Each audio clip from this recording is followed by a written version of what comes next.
গেছে। আপনারা ক্ষমতায় যাওয়ার আগেই এই অবস্থা দেশের, ক্ষমতায় যাইলে কি করবেন?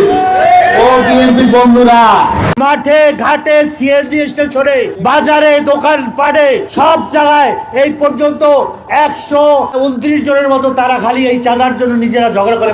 বিএনপি আপনারা যা শুরু করছেন বড় দল মনে করেন, এটা সে জনগণ আপনাদেরকে ডাস্টবিনে নিক্ষেপ করে ফেলে দেবেন সব।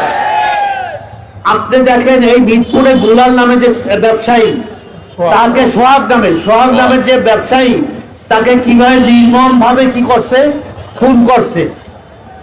বিএনপির সন্ত্রাসী বড় বড় দলেরা তারা কি করলো, এই সোহাগকে পাথর নিক্ষেপ করে তাকে ওখানে শহীদ করলো, মারলো। ঠিক কিনা? বিএনপির বড় ভুল পাথর মেরে মানুষ খুন। বিএনপির বড় ভুল পাথর মেরে মানুষ খুন। চাঁদা তোলে পল্টনে আর টাকা যায় লন্ডন। আমাদের কথা না, সাধারণ ভাইরা